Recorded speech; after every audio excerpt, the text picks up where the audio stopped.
जय हिंद, जय भारत बच्चों, कैसे हो? मैं संजय चौहान आप सभी का अपने YouTube परिवार में स्वागत करता हूं। और आज की क्लास भारत की अवस्थिति के साथ भारत का भूगोल स्टार्ट करते हैं आज से। और यूपी पैट और जो भाई बाकी एग्जाम है उन सबको ध्यान में रखकर आपको पढ़ाया जाएगा, ठीक है? यूपी पैट को लेकर मेनली तो भारत की अवस्थिति सिलेबस के हिसाब से देखते जाइएगा।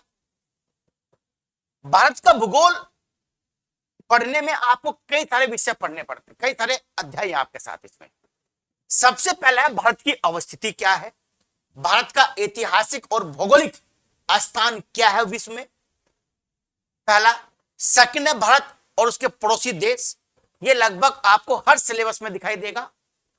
इसके बाद भारत का प्राकृतिक प्रदेश है, फिर भारत का अपवाह तंत्र है, फिर यातायात है, खनिज है, ऊर्जा है, वन और मिट्टियां हैं, फिर भूगोल के महत्वपूर्ण तथ्य होते हैं।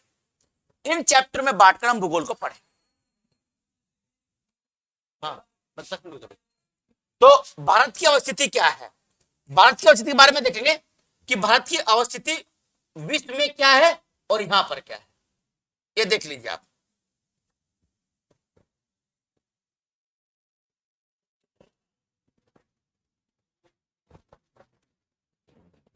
ये देखो, भारत ये है विश्व में कहा, आप जानते हैं ये जो इलाका है ये एशिया है। एशिया के दक्षिण में भारत स्थित है, एशिया के दक्षिण में है, तो दक्षिणी एशिया का देश भारत है। दक्षिणी एशिया में यानी एशिया के दक्षिण में स्थित है।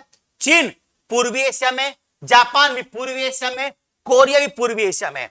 जो ये देश है म्यांमार और सारे ये देश मिला के जितने भी ये देश है सारे यहां तक, ये सारे देश बच्चों दक्षिणी पूर्वी एशिया के हैं। साउथ ईस्ट एशिया दक्षिणी पूर्वी एशिया के देश हैं। ये देश जो है ये पूर्वी एशिया, चीन पूर्वी एशिया में आता है, ये भारत सहित पाकिस्तान, अफगानिस्तान, ये देश सारे ये और मालदीव, ये दक्षिणी एशिया के देश हैं, साउथ एशिया के। तो याद रखिए भारत जो स्थित है वो विश्व में दक्षिण एशिया में स्थित है, एशिया के दक्षिण भाग में स्थित है। यह आपकी भूमध्य रेखा आप जानते हैं, यह आपकी इक्वेटर रेखा है। इक्वेटर का उत्तर में है, यह आप जानते हैं, यह आपकी कौन सी रेखा है, ग्रीनविच रेखा है। तो ग्रीनविच के पूर्व में यानी पूर्वी गोलार्ध में और भूमध्य रेखा उत्तर में यानी उत्तरी गोलार्ध में है। भारत जो है वो उत्तर पूर्वी गोलार्ध में हो गया, इसमें उत्तर पूर्वी गोलार्ध। अब कई बार क्वेश्चन ये आया, ध्यान रखिएगा आप, कि भारत के दक्षिणतम देश कौन सा है। जो भारत है इसके जो एकदम बिल्कुल अपोजिट देश कौन सा है, एकदम विपरीत। अगर हम इसको मैप को ऐसा बना दे तो एकदम विपरीत देश आपके बच्चों ये बैठता है, यूएस। एकदम विपरीत। अगर हम इसको ना ऐसे मोड़ देंगे तो इधर आपका अगर भारत है तो इधर आपका यूएसए है, एकदम विपरीत देश है ऐसे करके उत्तरी गोलार्ध में। अगर हम दक्षिणी गोलार्ध में ऐसे छेद करते हैं ऐसे तो निकलता है तो अर्जेंटीना में। किसमें? अर्जेंटीना में। अगर वो पूछता है कि भारत का दक्षिणतम विपरीत देश कौन सा है तो अर्जेंटीना है। भारत का विपरीत देश अगर केवल पूछता है तो आपका यूएसए। ये दोनों बातें आप ध्यान रखिएगा, भारत का विपरीत देश यूएसए है और दक्षिणतम जो विपरीत देश है वो आपका अर्जेंटीना है। याद रहेगी बात, ये भारत की अवस्थिति विश्व में होगी। अब जो भारत का जो मैप है देखिए आप, ये भारत की स्थिति है। यहां आप जानते हैं भारत के कई सारे नाम हैं। कितने नाम है भारत के? एक तो भारतवर्ष, आप जानते हैं नाम भारत का,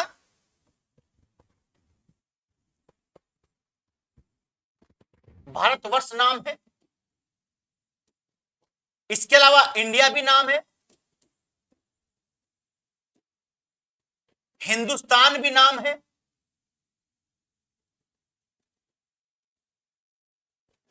यिंतु भी नाम है,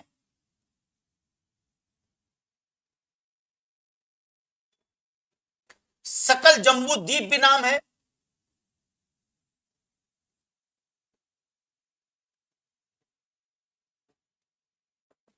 जम्बू द्वीप, ये भारत के नाम हैं। ये किस किस भाषा के नाम है ये याद रखिए आप।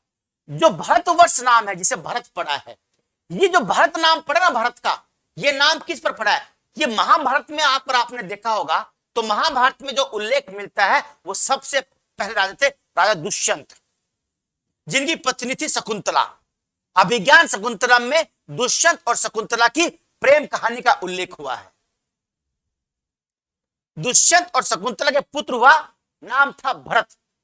भरत इतना बहादुर बच्चा था, जब जन्म लिया तो जंगल में शेरों के साथ खेला करता था, शेर के बच्चे के दांत गिन लिया करता था कितने हैं, इतना बहादुर था आपका भरत नाम का राजा। चक्रवर्ती सम्राट हुआ है। चक्रवर्ती सम्राट उसको कहा गया है भारत के अंदर जिस राजा की सेना ने हिमालय, हिंद महासागर, बंगाल और अरब सागर चारों दिशाओं पर इसका अधिकार हो, उसे चक्रवर्ती सम्राट कहा गया है। तो राजा दुष्यंत भी चक्रवर्ती सम्राट थे, उनका पुत्र हुआ भरत, और भरत के पुत्र हुए राजा शांतनु। शांतनु का पुत्र हुआ भीष्म, जिसकी माता नाम था गंगा, तो भीष्म बोलते हैं गंगा पुत्र। याद रखिए बात ये। एक तो राजा भरत हुए हैं, उनका नाम, जो राजा भरत हुए एक वो, उस नाम पर कुछ लोग कहते हैं उस नाम पर नाम रखा गया है। लेकिन अगर आप बताऊं इन नाम के अलावा, मैं आपको यहां बताता हूं कि जैसे एक नदी हुई थी पुरुषनी नदी, पुरुषनी वैदिक काल में, आज की रावी को बोलते हैं। इसके किनारे 1520 में ऋग्वैदिक काल में एक 10 राज्य युद्ध हुआ था। इस 10 राज्य युद्ध में भरत वंश के राजा सुदास, कौन? सुदास, युद्ध में जीत गए थे। 10 राज्य युद्ध में सुदास और 10 राजाओं के एक संघ के बीच युद्ध हुआ था, उसमें सुदास जीत गए थे। वो किस वंश के? तो भरत वंश के थे। तो कुछ विद्वान मानते हैं कि इस भरत के नाम पर भारत का नाम भारतवर्ष पड़ा। कुछ विद्वान मानते हैं कि जो महाभारतकालीन भरत है उसके नाम पर भारतवर्ष पड़ा। भारतवर्ष का मतलब होता है भारत के वंशज, भारत के वंशज। भारतवर्ष का जो उल्लेख मिलता है ध्यान रखना बच्चों, जो भारतवर्ष का जो उल्लेख मिलता है वो उदयगिरि अभिलेख में मिलता है। सबसे पहले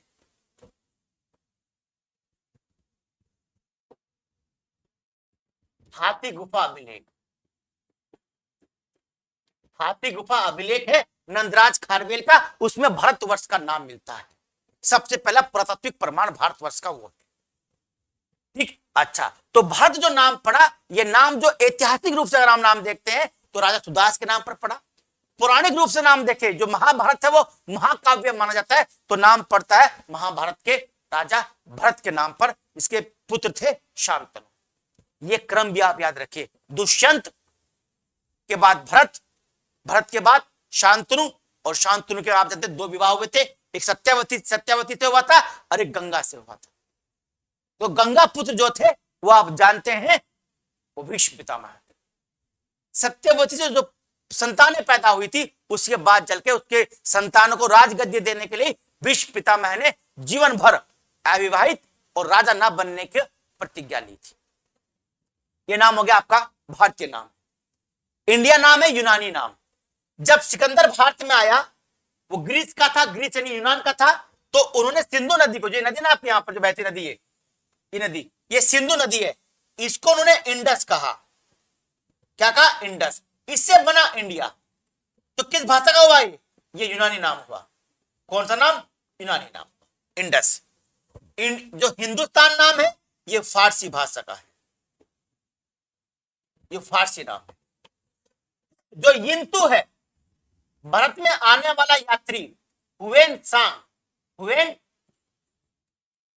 सांग, इसने कहा था भारत को अपनी जीवनी इसकी सीयू की, जिसकी जीवनी का नाम है सीयू की, उस जीवनी में इसने भारत के लिए यिंतु शब्द का प्रयोग किया है। हुएन सांग जो हर्षवर्धन के काल में आने वाला दूसरा चीनी यात्री है। पहला यात्री कौन था? फाहियान था। सभी विदेशी यात्राओं पर मैंने वीडियो बनाई हुई है, जो लिंक में पड़ी हुई है, आप जाके देख लीजिएगा। पूरी प्लेलिस्ट में यात्रियों की वीडियो पड़ी हुई है। तो पहले फाहियान आया, फिर हुएन सांग। इसकी जीवनी है जो सीयू की है, उस सीयू की में इसने यिंतु कहा भारत को। जो पुराण है उन पुराणों में जो नाम मिलता है भारत का, वो मिलता है सकल जम्बू द्वीप। सकल जम्बू द्वीप, इसे अखंड भारत भी कहते हैं। अगर अखंड भारत की बात करते हैं तो अखंड भारत अफगानिस्तान से लेकर आपका म्यांमार, इधर पूर्वी चीन और इधर आपका जो मलेशिया है, पूरा श्रीलंका, ये सब अखंड भारत का हिस्सा है। ठीक है, तो ये सब नाम किस भाषा, ये आप जरूर याद रखिएगा। भारत वर्ष का नाम जो है पुराना नाम है, जो सुदास के वंश नाम पर पड़ा है। इंडिया नाम यूनानी भाषा का है, हिंदुस्तान फारसी का है, यिंतु नाम ह्वेनसांग ने दिया है, ये नाम वायु पुराण में मिलता है। जो आर्यवर्त नाम है, जो आपके दिमाग में आ रहा है आर्यवर्त, आर्यवर्त नाम भी वैदिक कालीन नाम है, लेकिन आर्यवर्त कहने से केवल जो आपकी जो पर्वत है विंध्याचल पर्वत, उसके ऊपर का ही आभास होता है कि आर्य पहले यही आके बसे सब सिंधु प्रदेश में, और जो नर्मदा नदी है वहां तक उनका प्रभाव था। तो आर्यवर्त कहने का तात्पर्य लगता है कि ये जो है उल्लेख, जो बात हम जो कह रहे हैं, ये केवल विंध्याचल पर्वत तक कह रहे हैं, पर भारत तो उसके नीचे भी है, दक्षिणावर्त भी तो है। तो दक्षिणावर्त आर्यवर्त मिला के भारतवर्ष बना है, याद रहेगी बात। चलिए, ये तो आपके इनके नाम हो गए। किसके नाम हो गए? जो आपके नाम थे सारे भारत के जो जो नाम थे, किस भाषा के नाम है, किसने नाम रखे हैं। अब जो भारत की अवस्थिति है, ध्यान रखिएगा, जो ऊपर वाला बिंदु है, ये बिंदु है, आप जानते हैं ये 37 डिग्री, कितना 37 डिग्री 6 मिनट की 8 मिनट, 37 डिग्री 6 मिनट उत्तरी अक्षांश। कौन सा अक्षांश? उत्तरी अक्षांश। ये Kanyakumari 8 degree 6 minute, 8 degree 6 minute, ये भी उत्तरी अक्षांश है ना, ये भी उत्तरी है और ये भी उत्तरी है। आप जानते हैं कि भूमध्य रेखा पर जितने भी अक्षांश हैं वो सब उत्तरी अक्षांश हैं। तो ये भी 37 डिग्री 6 मिनट उत्तरी अक्षांश, 8 डिग्री 6 मिनट उत्तरी अक्षांश कन्याकुमारी। जो आपका ये यहां पर अंडमान निकोबार में इंदिरा पॉइंट, ये 6 डिग्री 4 मिनट, 6 डिग्री 4 मिनट उत्तरी अक्षांश है ये भी। और ध्यान रखना, जो आपका ये निकोबार है, ये इंडोनेशिया के बहुत नजदीक है। जब ना great point, Indira point, Indira point के दो नाम हो रहे हैं, पार्सन पॉइंट और पिगमेलियन पॉइंट।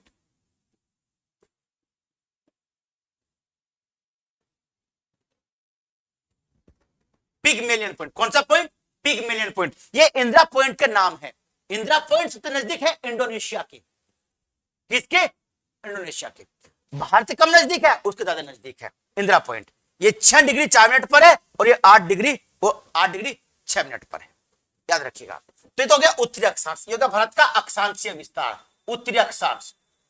अब जो बात करें देशांतर की, तो आप जानते हैं जो सबसे पश्चिमी बिंदु है आपका सर क्रीक, यह जो स्थान है गौर माता, जिस जगह का नाम है सर क्रीक। सर क्रीक तो एक बड़ी जगह है बच्चों। यहां पर कौन सा है? गौर माता। यह है 68 डिग्री 7 मिनट पूर्वी देशांतर, 68 डिग्री 7 मिनट पूर्वी देशांतर। जो आपका ये है यहां पर किबिथु,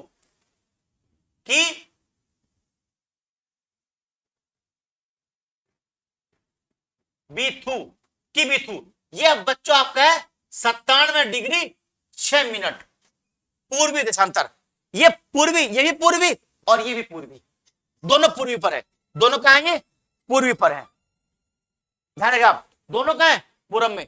ये भी पूरब में और ये भी पूरब में। 97 डिग्री 6 मिनट पूरब में और 68 डिग्री 7 मिनट पूरब में, दोनों। ये भी उत्तर है, ये भी उत्तर है, ये दोनों आप याद रखिएगा, ठीक है। इसका अक्षांशीय और देशांतरीय विस्तार हो गया, किसका? भारत का। अब जो भारत जो पड़ोसी देश है, भारत जो पड़ोसी देश है वो देखते हैं आपके। आप जानते हैं भारत के कितने पड़ोसी देश हैं? पाकिस्तान है, छोटा भाई है भारत का, चिंता नहीं। पाकिस्तान, अफगानिस्तान, चीन, नेपाल, भूटान, बांग्लादेश, म्यांमार, इन देशों से भारत की स्थलीय सीमा मिलती है। पाकिस्तान, अफगानिस्तान, चीन, नेपाल, भूटान, बांग्लादेश, म्यांमार, कितने हो गए? 7 देश हो गए। इनसे भारत की कैसी सीमा मिलती है? स्थलीय सीमा मिलती है। इंडोनेशिया, श्रीलंका, मालदीव, इनसे भारत की समुद्री सीमा मिलती है। लेकिन कुछ ऐसे भी देश हैं जिनसे समुद्री भी मिलती है और स्थलीय मिलती है, जैसे म्यांमार, बांग्लादेश और पाकिस्तान। इनसे भारत की समुद्री सीमा भी मिलती है और आपकी स्थलीय सीमा भी मिलती है। और केवल समुद्री सीमा इंडोनेशिया, जो कि ग्रेट निकोबार के सबसे नजदीक है, मालदीव और श्रीलंका, इनसे भारत की कैसी, इनसे भारत की समुद्री सीमा मिलती है। तो ये तो आपके भारत के पड़ोसी राज्य होंगे, याद रखिएगा आप, ठीक ना। अच्छा, तो जो पड़ोसी राज्य हैं, इसमें अभी मैं बताऊं आपको, केबीसी कौन बनेगा करोड़पति में एक क्वेश्चन आया था कि किस ऐसा कौन सा राज्य है जिसकी सीमा चीन और बांग्लादेश दोनों से मिलती है? कोई ऐसा राज्य नहीं है। जिसकी सीमा चीन से मिलती है उसकी सीमा बांग्लादेश से नहीं मिलती, और इसकी बांग्लादेश से मिलती है उसकी सीमा चीन से नहीं। यह आप याद रखिएगा, ठीक है। अब किसकी सीमा किससे मिलती है ये देखने के लिए इंपॉर्टेंट चीज है। जब भी कभी क्वेश्चन आएगा तो ध्यान बच्चों, सीमा मिलाने वाला तो हमेशा इधर से आता है। इधर से सीमा कभी नहीं पूछने का, वो सबको मालूम है। सीमा कब पूछेगा? इधर से पूछेगा, नॉर्थ ईस्ट से, उत्तर पूर्वी राज्यों से। कि किसकी सीमा किससे मिलती है? बांग्लादेश की सीमा पश्चिम बंगाल, असम, मेघालय, त्रिपुरा, मिजोरम, इन सबसे मिलती है। और त्रिपुरा तो ऐसा राज्य जिसके तीन तरफ बांग्लादेश है। त्रिपुरा को बांग्लादेश ने तीन तरफ से घेर रखा है ना। आपके पश्चिम बंगाल है, पश्चिम बंगाल की सीमा देखो, उड़ीसा से मिलती है, झारखंड से मिलती है, बिहार से मिलती है। इसकी सीमा तीन देशों से मिलती है, पश्चिम बंगाल। तो पश्चिम बंगाल का भारत के लिए बहुत महत्वपूर्ण स्थान है। इसकी सीमा तीन देश से मिलती है, बांग्लादेश, नेपाल और भूटान। इससे तीन देशों से सीमा मिलती है। किसकी? बांग्लादेश, इसकी पश्चिम बंगाल। तो पश्चिम बंगाल भारत के लिए बहुत इंपॉर्टेंट चीज है। अच्छा, एक बात बताइए, जो हिंदुस्तान नाम है भारत का, ये हिंदू के नाम पर पड़ा। किस नाम पर पड़ा? हिंदू, हिंदू का स्थान हिंदुस्तान। कजाकिस्तान, कजाक जनजाति का स्थान। उज्बेकिस्तान, उज्बेक जनजाति का स्थान। किर्गिस्तान, किर्गिज जनजाति का स्थान। तुर्कमेनिस्तान, तुर्क जनजाति का स्थान। पाकिस्तान, पाक जनजाति कोई नहीं है। पाकिस्तान जो शब्द है बच्चों, PAKISTAN,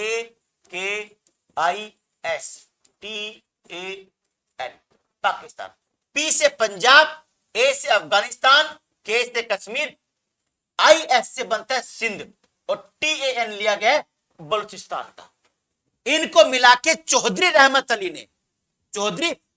ने 1933 में कैम्ब्रिज विश्वविद्यालय यूके में, कैम्ब्रिज यूनिवर्सिटी यूके में, यह शब्द गढ़ा था सबसे पहले। पाकिस्तान शब्द चौधरी रहमत अली ने दिया था। बाद में मोहम्मद अली जिन्ना ने 1940 में मुस्लिम लीग के लाहौर अधिवेशन में इस बात की घोषणा कर दी कि हम पाकिस्तान से अलावा कुछ भी स्वीकार नहीं करेंगे। जबकि 33 में मोहम्मद अली जिन्ना ने कहा था कि ये कोई मूर्ख बच्चा है जो इस पाकिस्तान शब्द को गढ़ रहा है, ऐसा कुछ होने वाला भारत में नहीं है। चलो कल आओगे,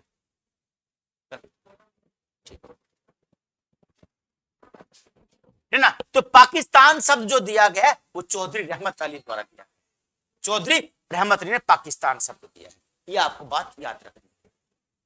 चलिए खैर, तो पाकिस्तान किसी जनजाति का स्थान नहीं है, हिंदुस्तान हिंदू का रहने का स्थान। इसीलिए कुछ लोगों ने संविधान सभा बन रही थी तो हिंदुस्तान शब्द रखने में मना कर दिया था। अब हिंदुस्तान शब्द ना रखिए, नाम इंडिया और भारत दोनों पर बहस संविधान सभा में हुई, तो अंतिम निर्णय यह बना कि India that is Bharat, India जो कि भारत है, यह नाम रखा जाए। इंडिया नाम पूरी दुनिया में लोकप्रिय था और भारत का नाम भारतीय स्वतंत्रता सेनानियों का लोकप्रिय नाम था। तो दोनों की भावनाओं को देखना था, लोकप्रिय का प्रयोग भी करना था और जो भावनाएं थी उनको भी आहत नहीं करना था। इससे दोनों नाम रख दिए, India that is Bharat, India जो कि भारत है। It shall be a state of union, shall का प्रयोग है। कुछ लोग कहते हैं यहां विल का प्रयोग है, शैल का प्रयोग है। शैल का प्रयोग वहां करते हैं जहां बात निश्चित होती है ना। इसके तो it shall be a state of union, तो शैल का प्रयोग होगा, यह आप बात याद रखिएगा। तो पाकिस्तान शब्द आपको मैं बता दिया कैसा है। तो भारत के जो पड़ोसी देश है उनको हम अब किसकी सीमा किससे मिलती है ये देख लेते हैं। देखिए, सबसे लंबी सीमा आप जानते हैं चीन से मिलती है, तो बांग्लादेश से मिलती है, कहां से? बांग्लादेश से। फिर किससे मिलती है? चीन से मिलती है। फिर किससे मिलती है? पाकिस्तान से। तो ये सबसे लंबी सीमा बांग्लादेश। सबसे छोटी सीमा मिलती है आपकी अफगानिस्तान से। क्या नाम है? डूरंड रेखा, डूरंड लाइन। क्या नाम है? डूरंड, डूरंड रेखा है। और जो मैकमोहन रेखा है वो ये है। जो रेड क्लिफ है,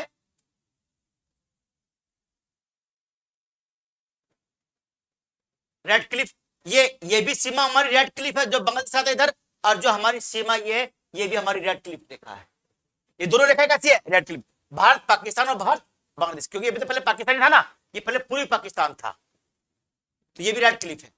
ये कौन सी है? जो छोटी से छोटी रेखा है आपकी, ये डूरंड रेखा है। यहाँ पर लद्दाख ऐसा केंद्र शासित प्रदेश है जिसकी सीमा 3 देशों से मिलती है। और भारत का सबसे बड़ा जो केंद्र शासित प्रदेश है वो आपका लद्दाख है। भारत का सबसे बड़ा केंद्र शासित प्रदेश कौन सा है? लद्दाख है। सीमा किससे मिलती है? पाकिस्तान से, अफगानिस्तान से और चीन से मिलती है। सबसे बड़ा केंद्र शासित प्रदेश भारत का लद्दाख है।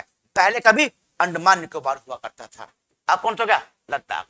एकमात्र ऐसा केंद्र शासित प्रदेश जिसकी सीमा 3 देशों से मिलती है। पहला देश पाकिस्तान, अफगानिस्तान और चीन, 3 से मिलती है। बाकी देखो, इसकी 3 से मिलती है। जो आपका अरुणाचल प्रदेश है, इसकी भी 3 से मिलती है।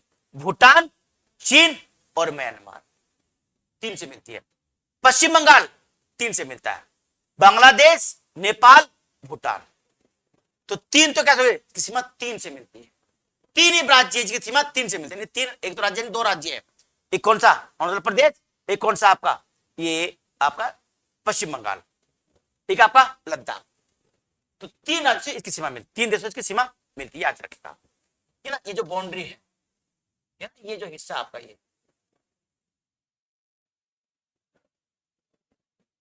इसे बोलते हैं चिकन नेक।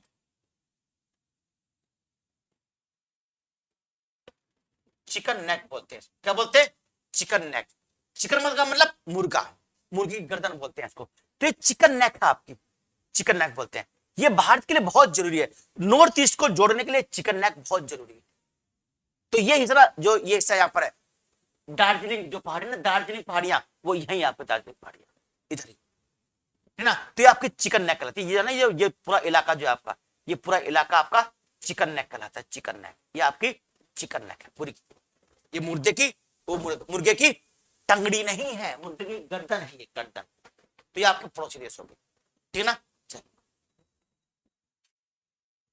अब इसमें कई बार ये पूछता है कि किस पड़ोसी देश के साथ भारत की रेलवे लाइन भी है और बस सेवा भी है।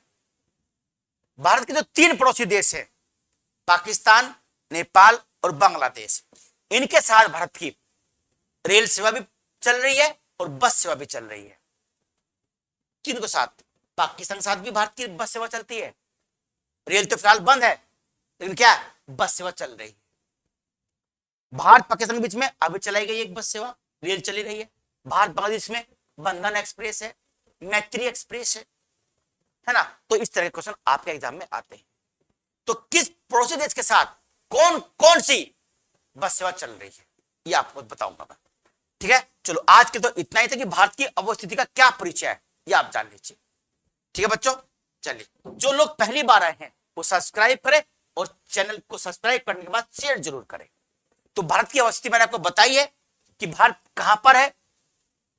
अक्षांश विस्तार, देशांतर विस्तार क्या भारत का, किसकी सीमा किससे मिलती है, ये हो चुका है। इसमें ये जो जानेगा मिजोरम का, ये जो ना मिजोरम, ये आपका म्यांमार से भी मिलता है और आपका बांग्लादेश से मिलता है। उत्तर पूर्वी राज्यों की, सभी राज्यों की सीमा कुछ को छोड़कर बांग्लादेश से मिलती है। एक तो नहीं मिलती मणिपुर की सीमा, किससे? बांग्लादेश से। नहीं मिलती नागालैंड की और अरुणाचल प्रदेश की और बस, और सिक्किम की। 1 2 3 4, इन चारों की सीमा बांग्लादेश से नहीं मिलती। जो आपका ये असम है, इसकी सीमा 2 जगह मिलती है। एक छोटी सी यहां मिलती है, एक कहां मिलती है? यहां मिलती है।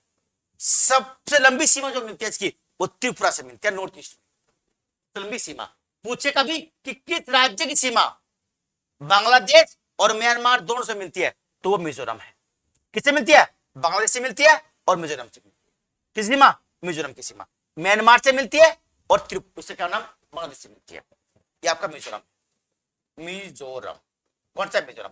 अब जो आपका उत्तर प्रदेश है भूटान से मिलता है, चीन से मिलता है और म्यांमार से मिलता है। मणिपुर नागालैंड की सीमा केवल किससे मिलती है? म्यांमार से मिलती है। और एक बात हो रहा, ध्यान रखिए आप, आसाम एकमात्र ऐसा राज्य है, आसाम, जिसकी सीमा सिक्किम को छोड़कर सभी उत्तर पूर्वी राज्यों से मिलती है। इन्हें सेवन सिस्टर कहते हैं। सेवन सिस्टर, 7 बहनें बोलते हैं इनको, इन राज्यों को, उत्तर पूर्वी राज्यों को। तो जो ना बच्चों सेवन सिस्टर कहा गया, क्यों कहा गया सेवन सिस्टर इनको?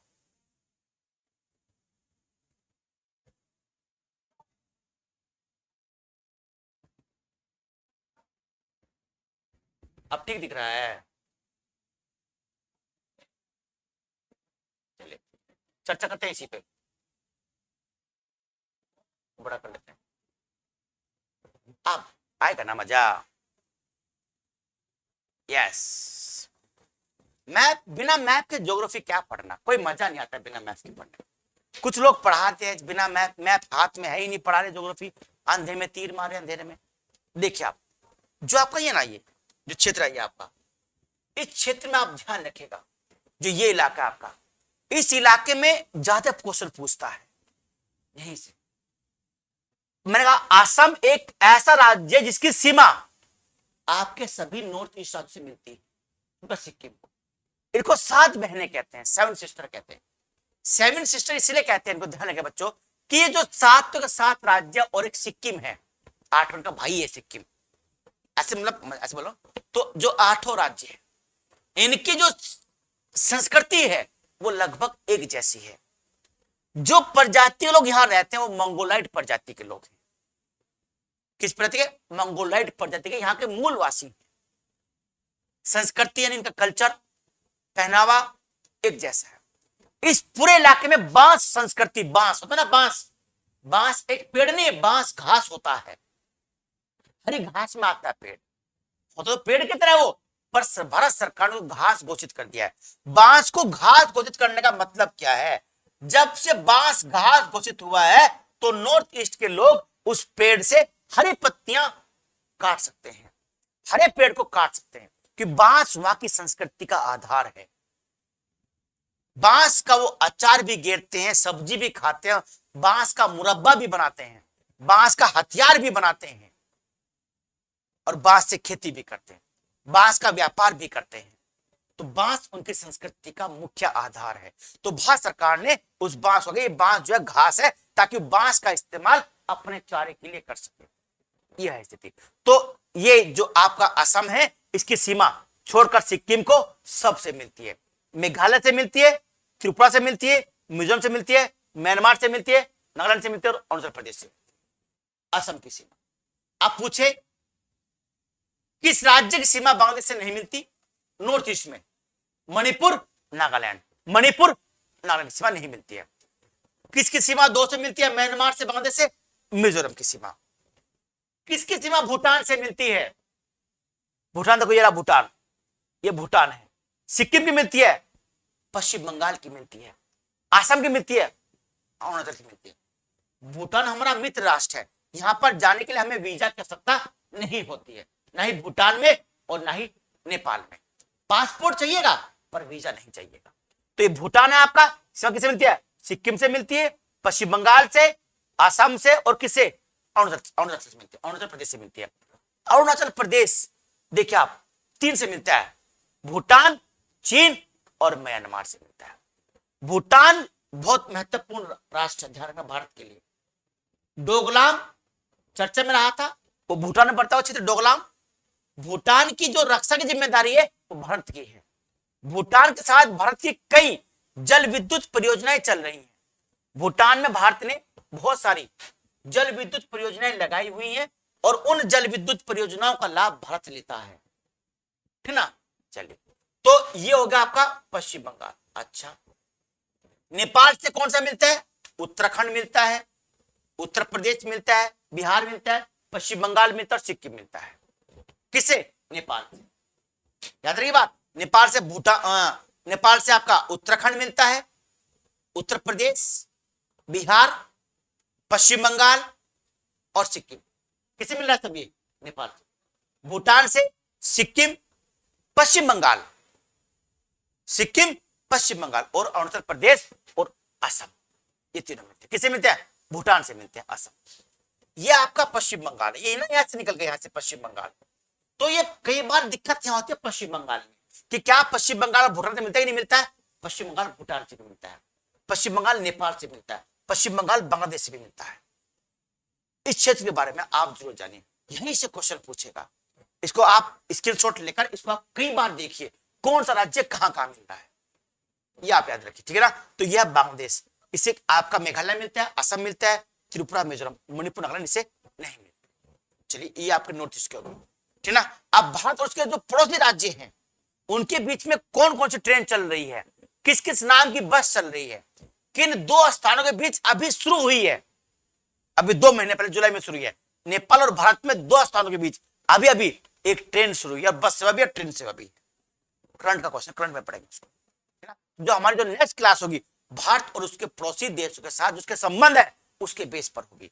जो गुजरात डॉक्ट्रिन है, जो सार्क है, दक्षेस है, जो साफ्टा है, कि जान लीजिए आप, मैंने को बताया भी है। करंट में जो चीजें होती हैं उनका आप पढ़िए। श्रीलंका चर्चा में है, तो श्रीलंका भारत के बीच संबंध किस प्रकार के हैं? क्या दोनों के बीच कोई ट्रेन चलती है, क्या दोनों के बीच कोई बस चलती है, इस तरह की चीजें। तो इन दोनों चीजों को हम देखेंगे, है ना, अपनी नेक्स्ट वीडियो में। तब तक के लिए जय हिंद, जय भारत।